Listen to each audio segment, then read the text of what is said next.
For our peer presentation today, I will be showing off the city itself, along with reading a description of how the city functions. Enjoy.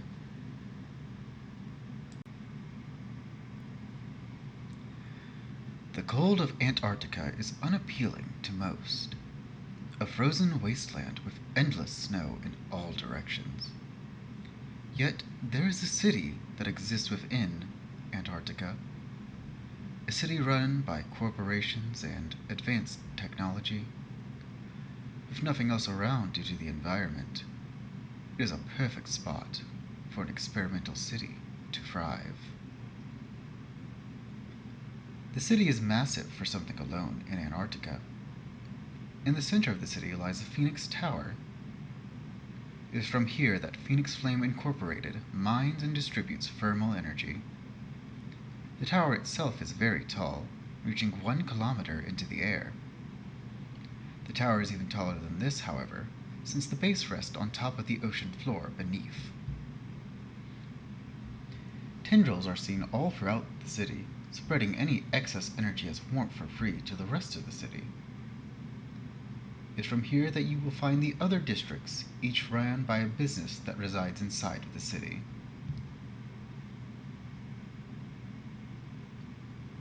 To the west of Phoenix Tower is the Greenhouse District. Here is where the Jardiniers live. The Jardiniers are a French company that specialize in food production. They became part of the city in order to test how well food could be grown under such harsh conditions. They send their findings to organizations like NASA in order to help further colonization efforts. The center of the district is a greenhouse that grows all the food used by the city.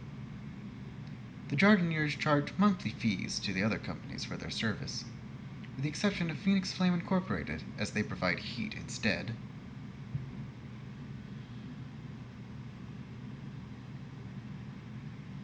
Northwest of Phoenix Tower lies the Water District. Here is where the Eau Purifiée company resides. Eau Purifiée is a company that specializes in water production and usage. In the center of this district is a tower as well. This tower is merely 60 meters tall. It has 4 arch-like structures that extrude from its side and pierce the ice into the ocean below. The arches take in ocean water that is then purified inside of the tower. The tower also has vents all across it that suck in any snow to purify it as well. Eau Purifiée provides the water for all of the city at a small fee with no exceptions.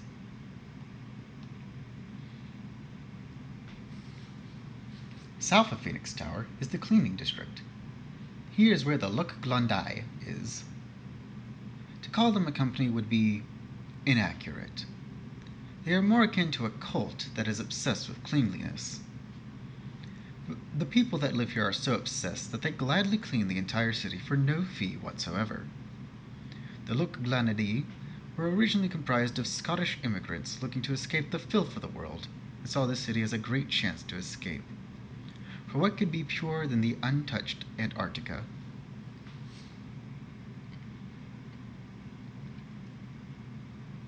To the east of Phoenix Tower lies the Genetics District. Here's where the Russian genetics company, Genetica, can be found. Genetica does not interact with the other districts unless necessary. As the name would suggest, Genetica does research into genetics, more specifically, genetic weapons. The Russian government commissioned Genetica to come here for its research as to ensure secrecy. Not much is known about what Genetica actually does or how it contributes to the city as a whole. Northeast of Phoenix Tower lies the Mailing District. Here is where the Alla de Hermes mailing company is found. Alla de Hermes is an Italian mailing company that conduct postal experiments. Their unique flying mail service has made them a popular mail carrier for international shipping. They have come to the city to conduct experiments that will allow their delivery flyers to survive even harsher conditions than normal, with the hope of providing a safer way to transport items to colonies off-planet.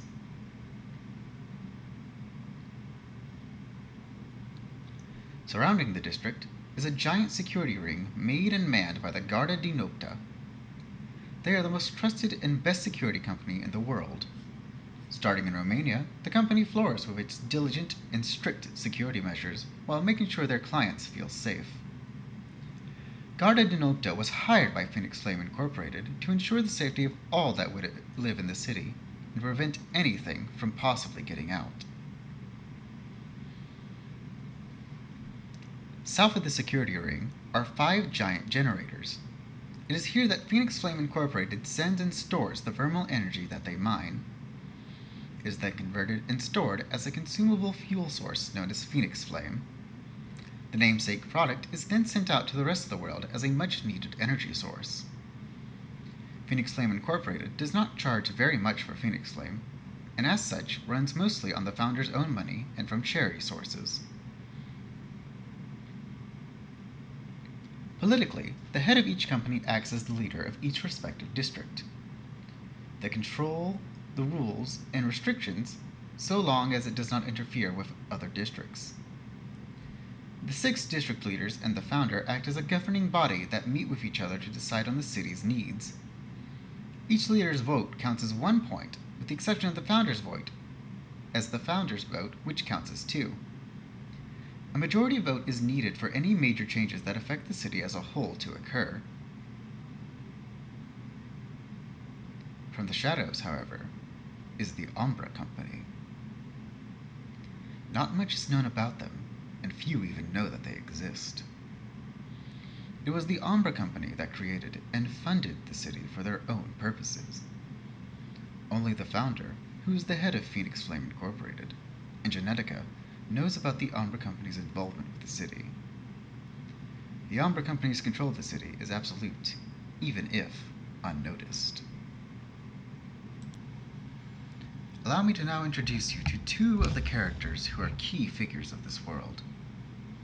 The first is Alina Belov, the head researcher and CEO of Genetica. The second is Darius Iono, who is the head of the Garda di Nocta.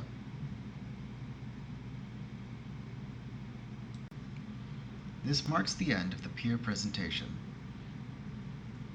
I look forward to reading your criticisms and learning what you think could help improve the world building here.